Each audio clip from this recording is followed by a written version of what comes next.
Hey YouTube, how you guys doing today? Kevin here coming at you with another video. Yep, it's that time. So anyway, oh, got a leaf. Jeez, get off my bike. Anyway, I got my two cows out, and I did a comparison video on these a while back, but I really didn't go into a lot of detail. So I'm gonna answer a few questions that I've gotten. Kevin, if this is the same power plant as this one, how come this one is 11 horsepower and this one is only 9 horsepower?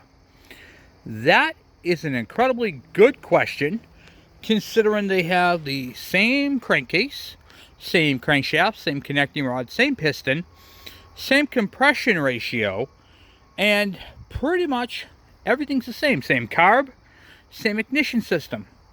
How come this one is 9 and this one is 11? Well, here it is. You ready for this, guys? You're going to love this. It is all part of the engineering part.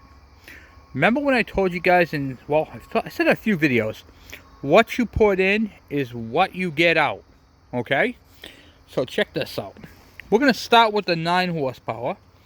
You have a small air filter box, and see how it goes into a small tube? So it restricts, and then it goes into the big piece right here. Okay, so it's small right in here. It filters it down, it just shrinks down. Okay, now check this out. Ready? We'll go over to here. It's fat. It's big and fat. Just a big, wide, fat opening that dumps the air right into it. And then, of course, it has a hefty size exhaust.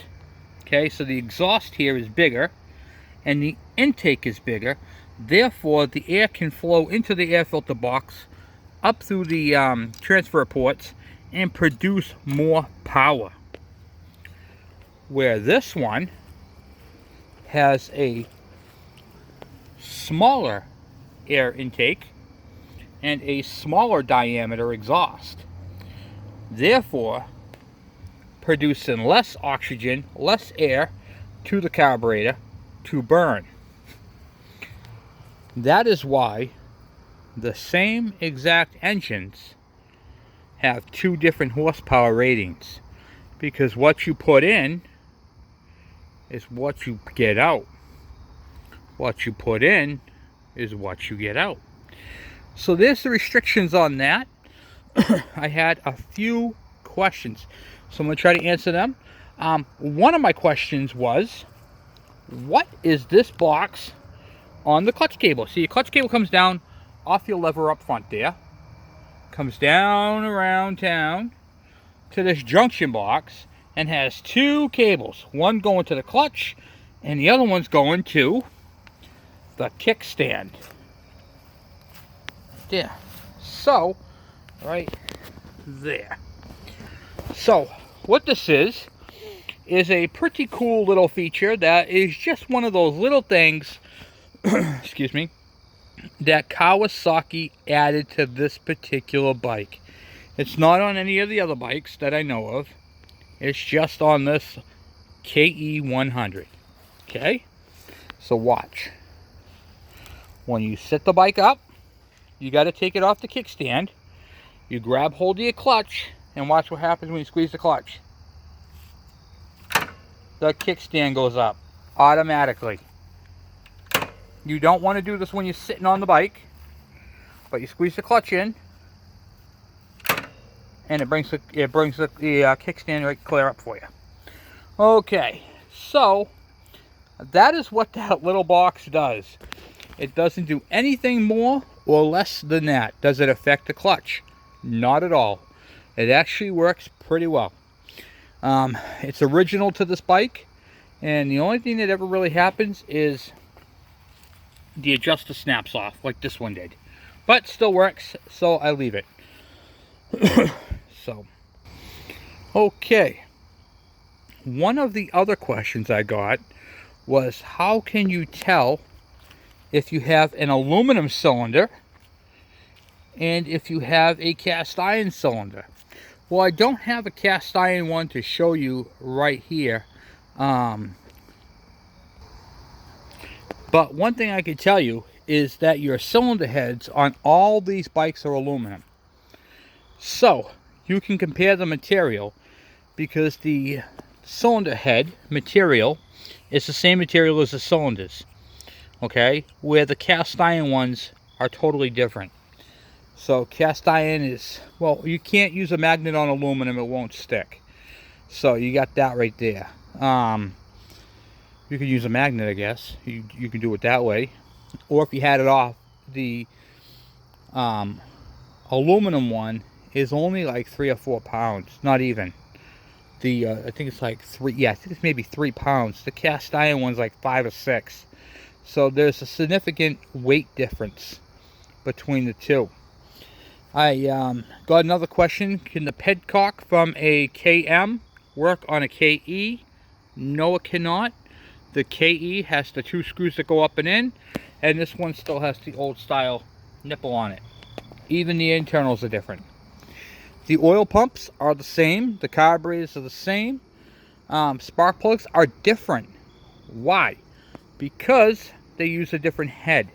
This one right here, they both have the same compression ratio, but the head thickness is different. This has a thinner head. This one has a thicker head. So the air filters was the other question. Will the KE100 air filter work in the KM? No, they have 2 different filters. However, if you have a later, what do you call it there? KM, the headlight assembly is the same as the KE. And these people look at my YouTube channel and say, my KM has different lights than you have.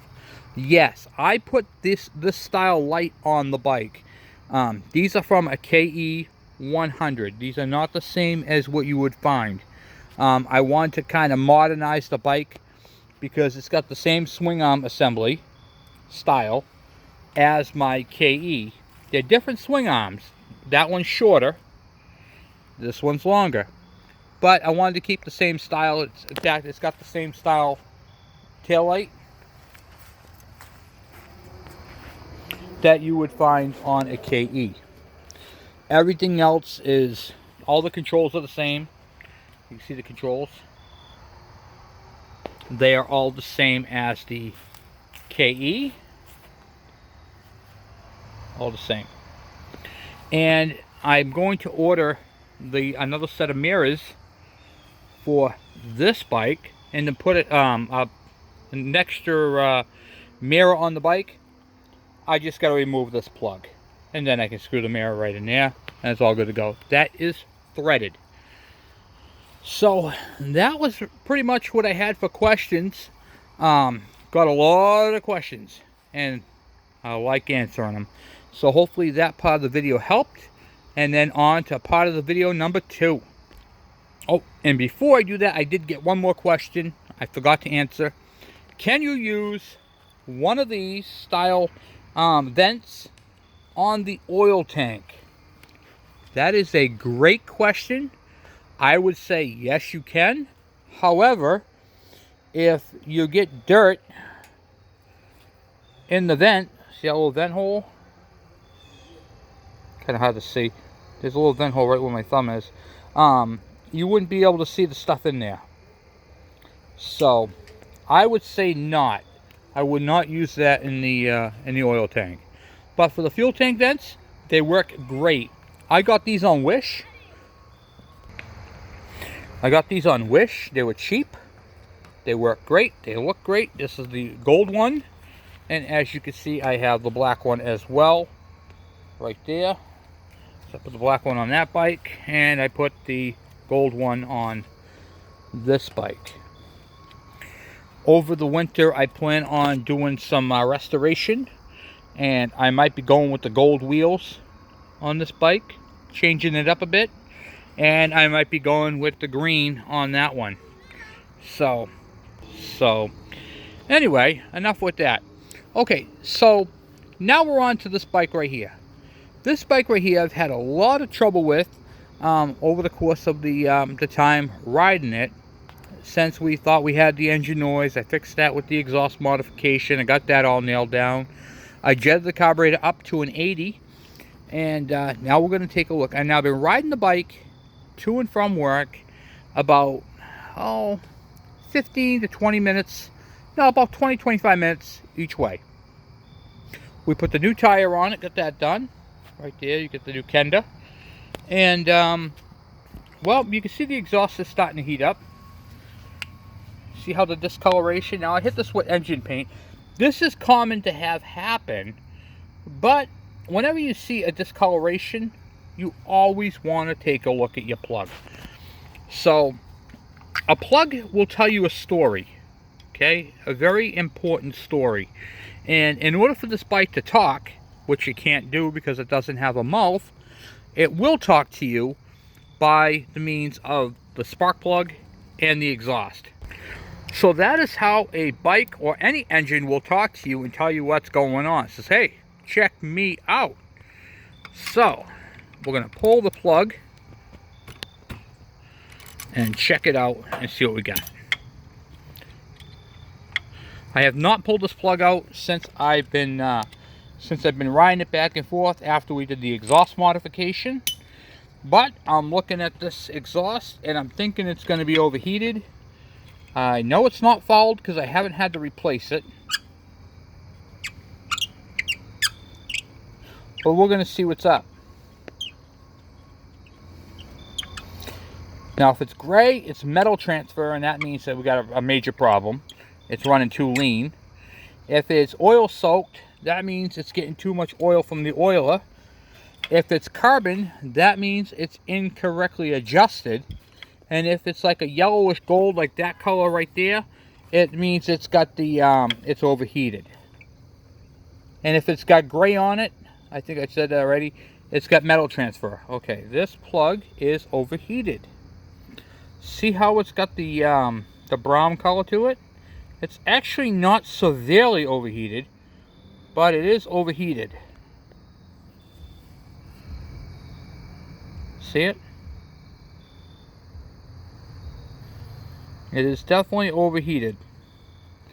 Not bad. Not to the point of no return, but it is overheating. So, that plug, I'll leave it up there for a second so you can take a good look at it. Okay, see that plug, how brown it looks? See? Kind of like right in between. That's an overheated plug. Not severely overheated, but overheated enough. And I'm using a NGK Iridium plug, a BR7HIX plug on my bike. Yes, I'm using Iridium plugs. I'm using Iridium plugs. I'm using premium gas and a good quality 2-stroke oil, Lucas. Okay. So,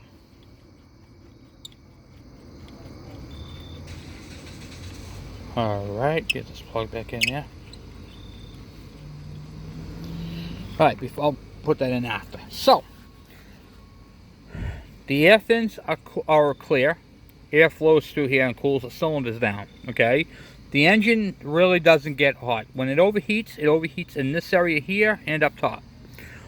What could possibly be the problem with the overheating? Okay, well, let's take a look. Let's step back, okay? I did an exhaust modification, okay, that allowed air to flow faster through the system. It wasn't overheating before, but it's overheating now. Okay, that was the hint. I put a bigger jet in there. I went from 77.5 to 80. Still may not be good enough. So we need to jet this thing up again. I'm looking at that plug and I'm going to order an 85 jet. Okay? Now there, excuse me. Sorry about that. My throat just dried right out on me. So anyway, like I was saying, I'm going to put an 85 jet and see how that works. Do I have to do anything to the plug? No, not really. I can leave the plug the way it is. It looks good. It's burning good. It's burning correctly. It's not carboned.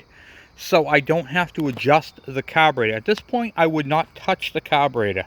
I have to get into the video of how the carburetor actually works and some of the slide adjustments. I know a lot of you guys are like, oh, can't you just move the needle up? Yeah, but then you could lose it on the top end and blah, blah, blah.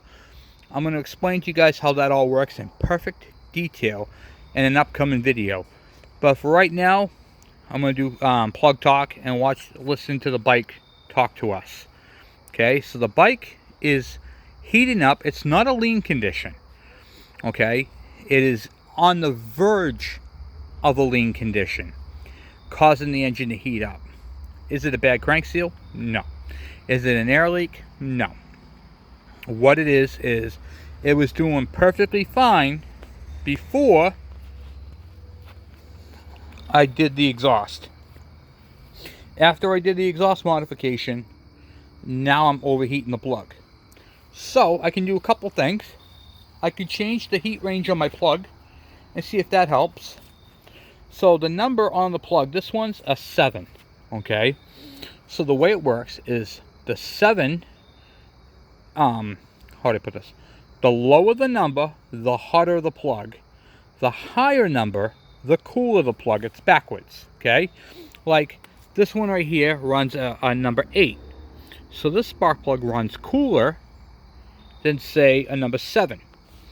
So that is the way the bikes were designed. I like to keep them in the same, what the bike takes for a plug, just resistor or non-resistor, depending upon the ignition that I'm using. This one is factory set with the number 7 plug. I'm using a KE100 CDI in both bikes. Both bikes have CDI. And so I know it's not an ignition problem.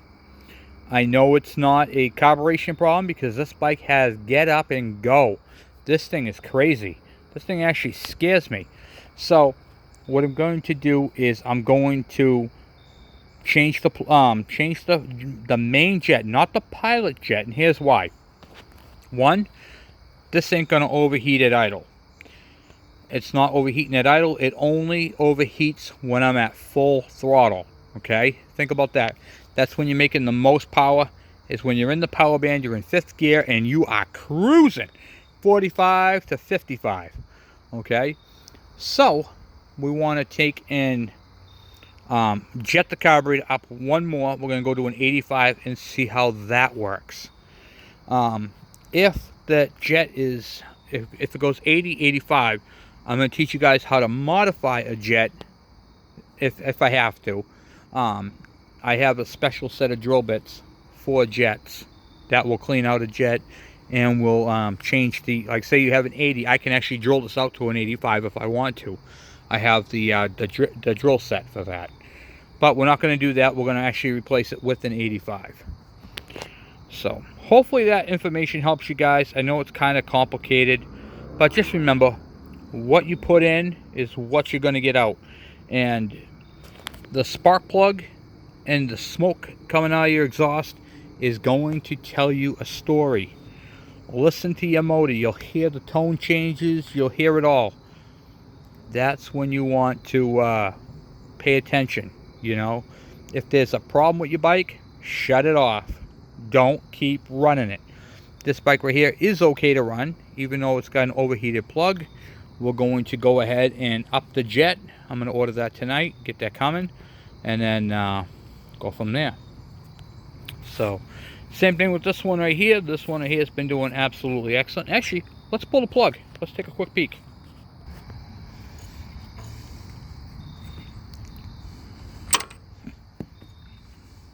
And this is a brand new plug. Nope. Okay, so what we got here? We have a oil on one side and dry on the other. No metal transfer. This thing is kind of getting on the little sooty side. So I might have to check. See how it's got a little bit of oil on that? I'm going to check my automatic oiler and see if the adjustment is correct. See how it's got the extra oil? Yep. So I'm going to check the automatic oiler on that and see if it's within adjustments. It may just need to be adjusted. So it's getting a little bit of extra oil. Not too bad, but bad enough to want to go ahead and check my adjustment. So anyway, guys, thank you for watching. Hopefully you guys learned something. Remember, listen to your spark plugs. They know what's wrong with your bike. And they'll just tell you the information, and then you can go from there and adjust and make all the necessary corrections that you need. But on a two-stroke, I would say after a tank of oil, pull your plug. Check it. That's how I do it. When you go through a tank of oil, or you're really down, don't empty, never empty out an oil tank. Ever. But figuratively speaking, when you feel like after you put some oil in it, pull your plug and check it. I always keep my oils filled, so I check it probably once a month. Okay, that will probably be the best. A month worth of riding. Okay, after that, check your plug. Always check your plug. Your plug is going to be your best friend when owning any two-stroke engine. Could be a chainsaw, could be a weed whacker, could be a backpack leaf blower. Pull your plug. Check it. It'll tell you a story. So, anyway, guys, thank you for watching. Please subscribe. If you guys have any questions, please, I love the questions, guys. It helps out making these videos because a lot of you guys have these questions and they're not answered. That's what I'm here for, to help you guys out, answer your questions. So, by all means, please send them my way. Thank you guys for watching. Please subscribe, and I'll talk to you guys later.